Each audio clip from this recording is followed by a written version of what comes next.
Friends, welcome to my YouTube channel NCERT Teaching Point. Today we are going to do exercise 1.3 chapter number 1.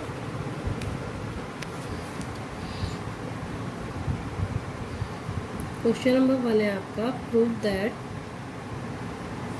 root 5 is irrational. ये जो exercise है बहुत ज़्यादा important है. Exam में यहाँ से एक ना एक क्वेश्चन ज़रूर आ जाता है. 3 मार्क्स में आ जाता है. ठीक है. कभी कभी थोड़ी वैसे हाइस्ट में दे देते तो मैक्सिमम 4 में आता है. ठीक है. और बहुत कन्फ्यूजिंग सी एक्सरसाइज है. मैथ नहीं है. ठीक है. मैथ नहीं है. लैंग्वेज वगैरह ज़्यादा लिखनी पड़ती है. पर मैं सही से समझाऊंगी. आप कोशिश करना समझने की. इसके अंदर गिवन है prove that root 5 is irrational. देखो मैंने पहले स्टार्टिंग में बताया है. मैंने अपनी 9th क्लास की वीडियो में बताया था कि जो 2 तरह के नंबर होते हैं. एक होता है रैशनल और एक होता है इरेशनल. वो रियल नंबर के पार्ट होते हैं. रियल नंबर के अंदर 2 नंबर होते हैं, एक रैशनल और एक इरेशनल. इन्होंने हमसे बोला है कि रूट 5 एक इरेशनल नंबर है. देखो सभी जानते हैं रूट 5 सॉल्व तो हो नहीं सकता, रूट से बाहर नहीं आएगा. जो नंबर रूट से बाहर नहीं आता वो इरेशनल होता है. तो ये बात हम पहले ही जानते हैं कि रूट 5 एक इरेशनल नंबर है. फिर भी हमें प्रूव करके देना है. तो ऐसे तो ये प्रूफ होगा नहीं. इसलिए इस क्वेश्चन में हम क्या करेंगे, इसे गलत मान लेंगे. बोला है इरेशनल है पर हम इसे ज़बरदस्ती क्या मान लेंगे कि रैशनल नंबर. इस तरीके से उसे प्रूव करा जाता है. तो स्टेप वगैरह थोड़े से याद कर लेंगे हम. ठीक है. चलिए मैं इसे सॉल्व करने जा रही हूँ. तो आप क्या करोगे,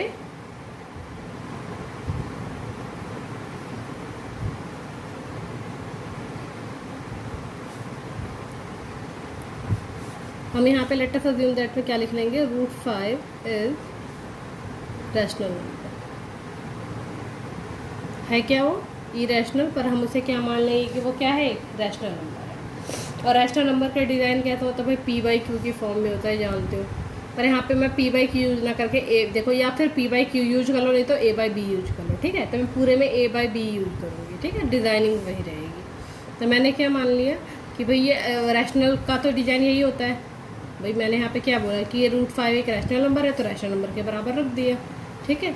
और ये जो नंबर है ना ए बी, ये मतलब को प्राइम नंबर होते हैं. ए एंड बी आर को प्राइम नंबर. को प्राइम नंबर से यहाँ पे मीनिंग ये है कि इन दोनों, चाहे वो कोई भी नंबर हो, ठीक है, वो 1 की टेबल के अलावा किसी से डिवाइड नहीं होंगे. ठीक है. वो दोनों नंबर अगर मान लो 2 से काटा तो 2 नंबर 2 से नहीं जा सकते, या वो 1 से ही जाना होगा. ऐसे मान लो मैंने ले लिया 3 और 5. ये दोनों नंबर कैसे हैं, ये 1 की टेबल में तो आ सकते हैं, बाकी और कोई ऐसी टेबल जिसमें दोनों आते हैं. इस तरह के नंबर होते हैं. ए एंड बी आर को प्राइम नंबर. एंड नीचे की जो वैल्यू है बी ए कभी भी 0 नहीं हो सकता. तो साइड में आप ना ब्रैकेट में ये लाइन लिख लेना. ठीक है. अब ब्रैकेट में लाइन लिख लेना. उसके बाद मैं बता रही हूँ, इस बी को उठा के ऊपर ले जाना. ठीक. रूट 5 बी ऐसे कर लेना. उसके बाद आप लिखोगे squaring both the side. Squaring both the side. ठीक है. उसके बाद क्या करना है, दोनों साइड आप स्क्वायर कर लो. कर लियो. देखो रूट 5 का स्क्वायर तो आप जानते हो रूट कट जाता है. जैसे आप रूट 5 का स्क्वायर करोगे तो नॉर्मल सी बात है, कट के क्या बच गया होगा, एक नंबर बच गया होगा. और बी का स्क्वायर तो बी स्क्वायर होता है. ठीक. और ए स्क्वायर. बाद में जो 5 है इसको उठा के आप नीचे ले आओ.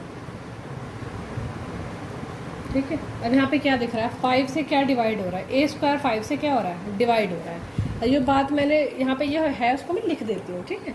हम लिखेंगे 5 डिवाइड्स ए स्क्वायर. ठीक है. अगर नॉर्मल सी बात है, ए स्क्वायर मान लो मैं ए कोई नंबर मान लेती हूँ. मैंने क्या मान लिया, ए क्या है तुम्हारा 5 है. ठीक है. और उसके ऊपर स्क्वायर होने का मतलब क्या बन गया 25. इसका मतलब 5 से 25 जाता है. अगर मान लीजिए ए स्क्वायर 5 की टेबल से जाता है, अगर यहाँ पे मैं ये सिर्फ ए ही लिख लूँ तो ये भी तो 5 से जाता है. अगर स्क्वायर 5 से जा रहा है तो वहाँ पे उसका जो नंबर है वो भी 5 से जरूर जाएगा. जैसे इसका स्क्वायर 25 था वो जा रहा है, तो जो नंबर अंदर का है वो भी 5 की टेबल से जरूर कटेगा. तो सिर्फ ये लाइन यहाँ पे लिखनी होती है. थ्योरम है 1.3. ठीक है. यहाँ पे आपके चैप्टर के अंदर थ्योरम 1.3 में लाइन मेंशन है. मैं दिखा देती हूँ आपको. देखो यहाँ पे लिखा हुआ है theorem 1.3. Let p be a prime number and p divide a square. अगर पी ए स्क्वायर को डिवाइड करा तो ए को भी डिवाइड करेगा. ठीक है. ये लॉजिक भी है और थ्योरम भी है. लॉजिक मैंने यहाँ पे आपको बता दिया. और यहाँ पे हम क्या लिखेंगे, 5 डिवाइड कर रहा है ए स्क्वायर को, तो 5 क्या करेगा, ए को भी डिवाइड करेगा. ठीक है. बस ये लाइन यहाँ पे लिख दी है. उसके बाद आप क्या करोगे, यहाँ तक करने के बाद इससे ये कंफर्म हो गया कि ए को 5 तो डिवाइड कर रहा है. ठीक है. अब अगले उसमें जाते हैं. आप क्या करोगे, ये जो ए की वैल्यू है ना, जैसे इसके अंदर मैं ए लेके चली, मैंने ए को बताया, तो आप ए की जगह पे क्या करोगे ना, 5C डाल लोगे। अब सोचोगे 5C क्यों डालना, पूरे में मैं 5 यूज करते हुए आ रही हूँ, ठीक है, तो इसलिए 5C डालना है। अगर मैं यहाँ पे 2 यूज करती तो क्या डालती, 2C डालती। अगर मान लो यहाँ पे 7 यूज करती तो 7, मतलब जो भी प्राइम नंबर जो भी गिवन है, 3 यूज करती तो 3 डालती, ठीक है। बस ये सारे अक्षर सेम है, वैसे नंबर बदल जाएंगे। अगर 2 यहाँ होगा तो पूरे में 2 चलेगा, 3 होगा तो 3 चलेगा, ठीक है, 5 है तो 5 चलेगा। यहाँ पे आप क्या मान लोगे, ए इक्वल टू 5C, और वो भी मैंने देखो क्यों माना, उसके पीछे भी रीजन है, ठीक है। जैसे मैंने 25 को 5 के टेबल से डिवाइड किया तो कितना आ भाई, 5 आया। तो मान लो मैं इन दोनों नंबर की जिससे मैंने डिवाइड किया और जो मेरा रिजल्ट है, अगर इन दोनों की मल्टीप्लाई कर दूँ तो वापस ये वाला नंबर आ जाता है। तो बस मैंने जो सी है ना वही नंबर ले लिया कोई सा भी, ठीक है, आप ये ले लेना। इसको मानने के बाद आप क्या करोगे, आप ऊपर जाके वैल्यू चेक करो, ए की वैल्यू क्या की बनती, यहाँ पे ए की वैल्यू क्या थी, √5b, तो इस ए की जगह पे मैं ना √5b लिख लेती हूँ, ठीक है। और यहाँ पे क्या आ गया, 5C, ऐसे रहा। बस मैंने ए की जगह पे ये वाली वैल्यू पुट कर ली है, यहाँ से यहाँ वाली वैल्यू मैंने यहाँ पे लेके डाल दी। अब फिर दोबारा squaring both the side, squaring both the side, दोनों साइड अगर स्क्वायर करती हूँ तो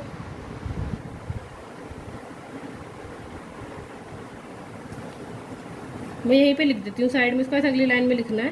देखो √5 का स्क्वायर तो 5 होता है, और b का स्क्वायर b² हो गया। देखो 5 का स्क्वायर क्या होता है, 25, और c का स्क्वायर c² हो गया, ठीक है। और इस लाइन को ना पीछे में भी रिपीट कर रही हूँ, 5b² और 25c², ठीक है। अब देखो ये जो 5 है ना, इसको उठा के मैं नीचे ला रही हूँ, ठीक है। अभी कट गया इससे, 5 5 क्या आ गया,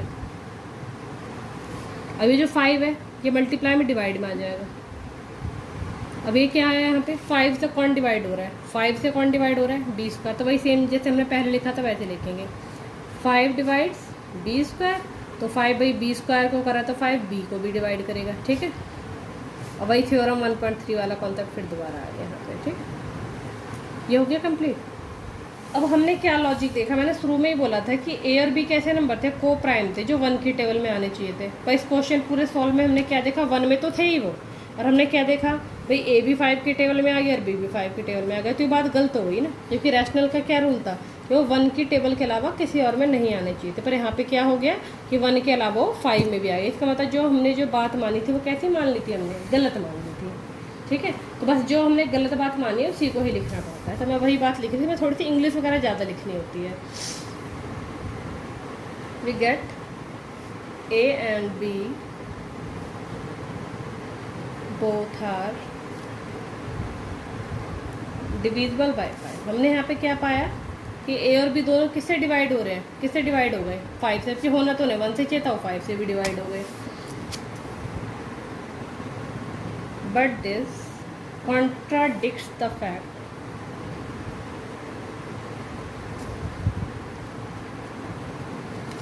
that A and B have no common factor।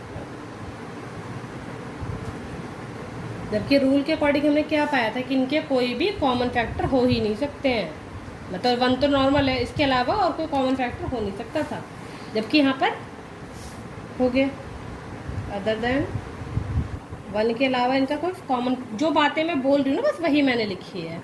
We get a and b both are divisible by 5, कि ए और बी दोनों 5 से डिवाइड हो गए। पर कॉन्ट्राडी विरोध क्या हो रहा है भाई यहाँ पे, कि जबकि उन्हें तो होना ही नहीं था, 1 के अलावा किसी और से डिवाइड पर हो गए हैं। और सो दिस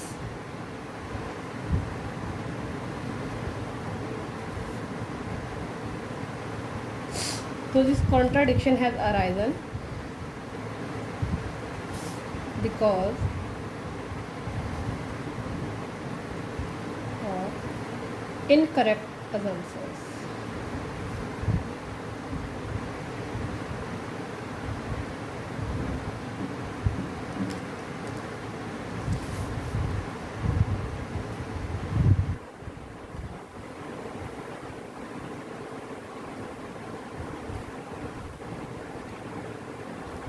दिस कॉन्ट्राडिक्शन, जो विरोध हो, कॉन्ट्राडिक्शन विरोध से होता है, ये दिस कॉन्ट्राडिक्शन हैज अराइजन। ये क्यों अराइज हुआ, विरोध क्यों अराइज हुआ, क्योंकि जो हमने माना था, जो हमने अज्यूम कर लिया था, अजम्पशन जो हमने मान लिया था वो कैसा था, हमारा गलत था। हमने क्या मान लिया था कि वो एक रैशनल नंबर है, हमने गलत माना था, इस वजह से प्रॉब्लम क्रिएट हुई। सो वी कंक्लूड दैट, इसलिए हमने क्या पाया, रिजल्ट क्या निकला, कंक्लूजन क्या निकलता है कि वो क्या है, इरेशनल। ओके, ये इरेशनल। तो लास्टली रिजल्ट क्या निकल गया भाई, हमने गलत मान लिया था, वो तो क्या था, इरेशनल था। ठीक है, अभी क्वेश्चन कंप्लीट हो गया। जो ये लास्ट की इंग्लिश है ना, बस आप देख लो, ये सेम ही लिखनी होती है हमेशा, ये लास्ट की इंग्लिश हमेशा सेम लिखनी होती है। अगर मान लो यहाँ पे उन्होंने दे दिया 5 की जगह पे 2 दे दिया, तो अब जहाँ जहाँ मैंने 5 लिखा है वहाँ पे क्या लिख लेना, उसके पैटर्न से सॉल्व करना। 3 देंगे तो 3 से, बाकी सारा स्टाइल सेम रहेगा, स्टाइल कभी भी चेंज नहीं बदलेगा। ठीक है, तो स्टाइल पे आप फोकस करिए।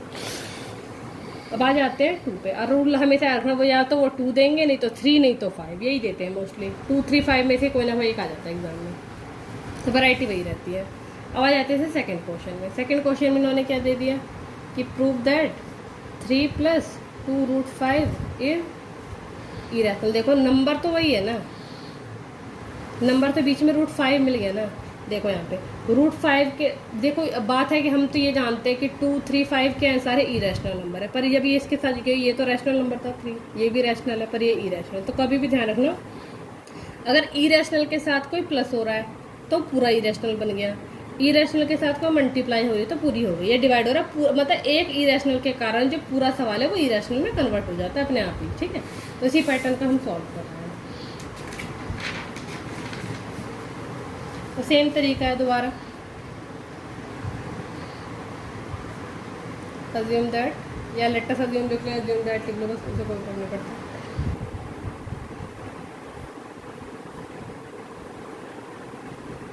क्या हमने ज्यूम कर लिया भाई, ये नंबर क्या है, था इरेशनल, पर हमने इसे क्या मान लिया कि क्या है, रैशनल है। और रैशनल होने का मीनिंग क्या है भाई, इसको लिख लो। रैशनल का डिज़ाइन कैसा होता है, A/B। अब ब्रैकेट में जो बात मैंने बताई वो हमेशा लिख दो, A and B are coprime and B not equal to 0। ये लास्ट में साइड में लिखने कोई नहीं होता, लिख दिया हमने। उसके बाद इस साइड में ना हमारा टारगेट है कि √5 को छोड़ के कुछ भी नहीं रहना चाहिए, √5 को छोड़ के सब उठा के इधर कर लेंगे। तो देखो ये मल्टीप्लाई में, ये प्लस में है, तो हमेशा ना प्लस माइनस ही सबसे पहले अलग होते हैं। तो ये 2√5 तो ऐसे ही रह गया, जो मेरा ये वाला नंबर था इधर आके प्लस का 3 किस में कन्वर्ट हो गया, माइनस में हो गया। ठीक है, अब क्या किया, ये मल्टीप्लाई में, तो डिवाइड में आ जाएगा, कहाँ पे, नीचे आएगा। तो आप ये बात हमेशा ध्यान रखिएगा। चलो पहले मैंने इसका एलसीएम ले लेती हूँ, तो इसके नीचे कुछ नहीं तो क्या है, 1 है, B और 1 का एलसीएम B आया, B से B कैंसिल हो गया, ऊपर में क्या रह गया, A।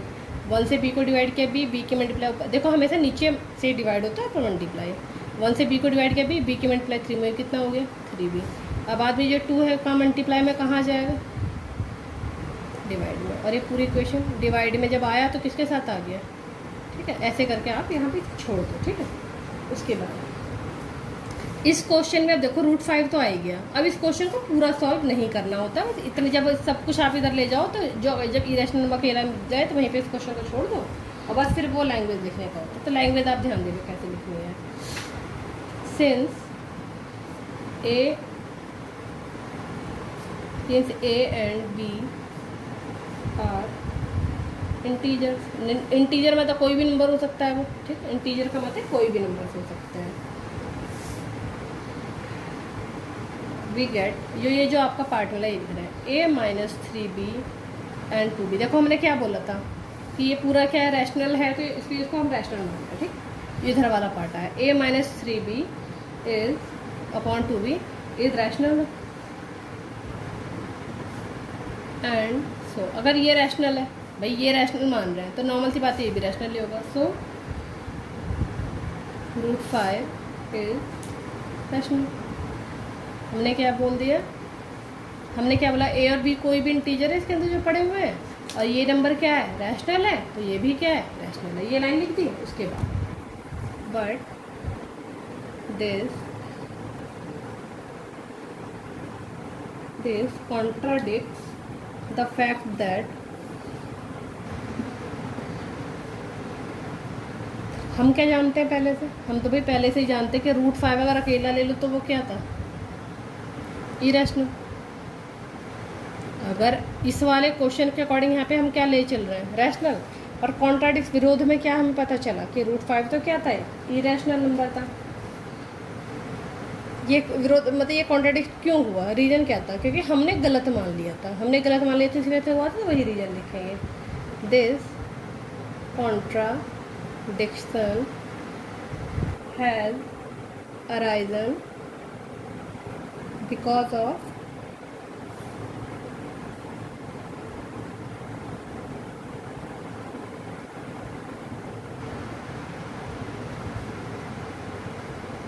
Of our wrong assumption. ठीक है, हमने जो रॉन्ग मान लिया था उसके कारण अराइज हुआ। ठीक है, और हमने रॉन्ग में माना क्या था, या बस इतनी लाइन आप लिख दो, और रॉन्ग अजम्पशन जो हमने क्या मान लिया था कि स्टार्टिंग चेक करो, स्टार्टिंग में हमने क्या माना था कि 3 प्लस ये डॉट नहीं यहाँ पे 3 + 2√5 इज रैशनल। यही तो हमारा माना हुआ था, हमने जो गलत मान लिया था, ये से होता कॉन्ट्रडिक्शन हुई यहाँ पे। इसे लास्टली रिजल्ट क्या निकला, so we conclude that 3 + 2√5 is क्या है, इरेशनल। लास्ट की लाइन आप रट लीजिए, और बस ये पैटर्न तो समझ आ जाता है। थोड़ा सा देखो लास्ट में जो हम बात बोलते हैं उसको बस इंग्लिश में लिख देना होता है। बाकी मैंने पूरी कोशिश की है एक्सप्लेन का, इससे ज़्यादा एक्सप्लेनेशन इसकी नहीं हो सकती है। ठीक है, बिल्कुल एक एक वर्ड बिल्कुल क्लियरली लिख दिया है।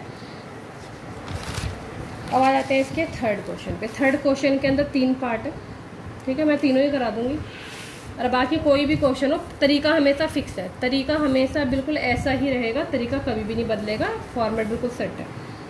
थर्ड वाले में भी दे दिया भाई, एक दे दिया 1/√2, दूसरा दे दिया 7√5, तीसरा दे दिया 6 + √2। ये तीनों को सॉल्व करते फिर एक्सरसाइज में जाएगी। 1/√2 में देखें सेम तरीका, लेट अस अज्यूम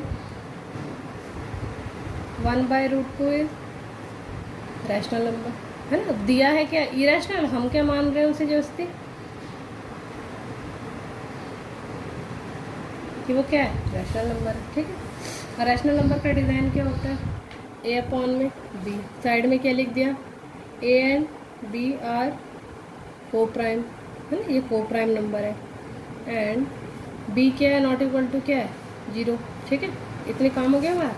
उसके बाद आप क्या करोगे भाई, √2 हम ऐसे तो लिख नहीं सकते नीचे में, तो मैं इसको मतलब इसका उल्टा रेसिप्रोकल कर रहा हूँ, पलट दिया, पलटने में 1 नीचे आ गया, नीचे 1 लिखते नहीं, इसे पलटा है तो हम इसे भी पलटेंगे। ठीक है, इतने पे ही हमारा काम एंड हो गया। बस हमें लैंग्वेज लिख देनी है, बिल्कुल लैंग्वेज जो मैंने पीछे वाले क्वेश्चन में लिखी थी बिल्कुल वैसे ही। इस वाले में बी ए इज रैशनल, ये क्या है, रैशनल है। As A and B are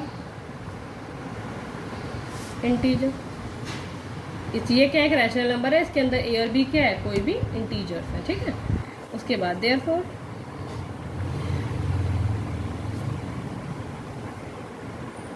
इसके अंदर √2 क्या है, हमने क्या माना हुआ है उसे। ठीक है, हमने यहाँ पे B और A क्या है, रैशनल नंबर है, और √2 भी क्या है,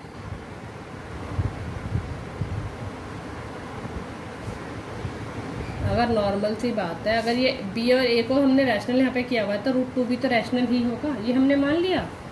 this contradicts the fact that √2 is irrational. पर भाई विरोध में क्या पता चला, कॉन्ट्राडिक्ट क्या हुआ, √2 तो रियल में क्या है भाई, इरेशनल है, और हमने क्या मान लिया, रैशनल है। Hence our assumption is false and 1/√2 is irrational। देखो मैंने जानबूझ के ना थोड़ी थोड़ी लाइनें ना हर जगह पे अलग अलग लिखी हैं। ठीक है, और देखो है वही लैंग्वेज ही, बस बात लिखने की डिफरेंट कर दी। आपको जो लैंग्वेज अच्छी लगेगी इतने सारे क्वेश्चंस में थे, आप एक उस लैंग्वेज को टारगेट करके लर्न कर लेना, आप उसी को आप लिख देना। ठीक है, बस ये ध्यान रखना कि उस क्वेश्चन में जो नंबर यूज हुआ है, नंबर आपका वही चलना चाहिए, लैंग्वेज बस आप अपने एक्स माइंड सेट कर लेना क्या लिखना है। ठीक है, ये हो गया पूरा। अब इसका सेकेंड पार्ट में उन्होंने दे दिया क्या, 7/7√5 दे दिया। तो सेम तरीका है, हम क्या मान लेंगे, let us assume 7√5 is rational number, मान लिया हमने।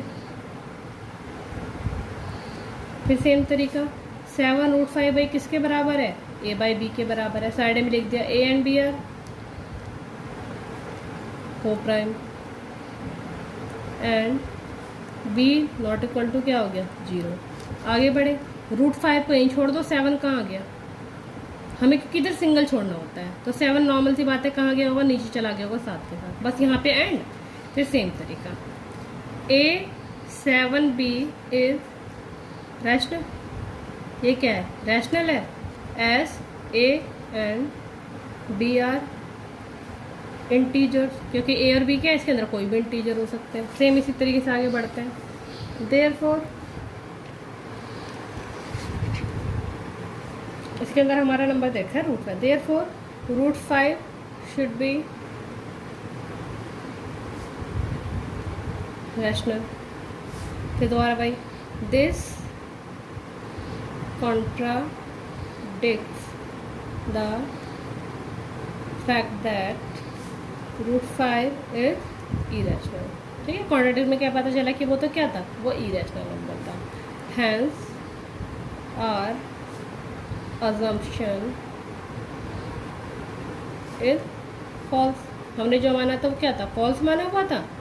एंड रूट नंबर ले देती मैं 7 √5 is irrational.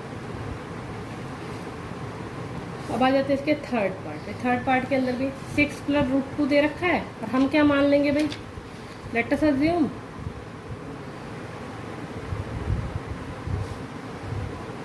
6 + √2 is rational number, मैं मान लिया। सेम तरीका, फिर 6 + √2 को किसके बराबर रख दिया, A/B के बराबर रख दिया। A and B are coprime and B not equal to 0। फिर आगे बढ़े, प्लस का √2 मैंने A + √2 मैंने ऐसे ही छोड़ दिया यहाँ पे, और ये जो 6 के आगे कौन सा साइन है, कुछ नहीं, प्लस ये उधर जाके किसका हो गया, माइनस का हो गया। बस ये हमें अकेला छोड़ते हैं, फिर हमारा वो लैंग्वेज हो चालू हो जाता है। हमने क्या लिखा, A/B - 6 इज रैशनल। ये क्या है, रैशनल है, as A and B are क्या है इसके अंदर, integers. Therefore √2 should be rational. This contradicts the fact that √2 is irrational. Hence, our assumption is false and 6 + √2 is irrational। ठीक है, और मैंने जानबूझ के ना इसके सारे क्वेश्चन किए हैं, क्योंकि बच्चों को ये क्वेश्चन ना जल्दी समझ नहीं आते हैं और फिर वो कंफ्यूज हो जाता है अगर एक छोड़ दो। तो मैंने सारे किए हैं, आप अपनी कॉपी का वर्क भी इसी से पूरा कर सकते हो और समझ कहीं किसी ना किसी पार्ट पे तो आपको जाके एक्सरसाइज समझ आने लग जाएगी। और एग्जाम में भी क्वेश्चन सेम टू सेम ही आ जाते हैं, बस फॉर्मेट आप देख लो, 3 नंबर का बोर्ड में फिक्स क्वेश्चन है। ठीक है, चलिए, थैंक यू।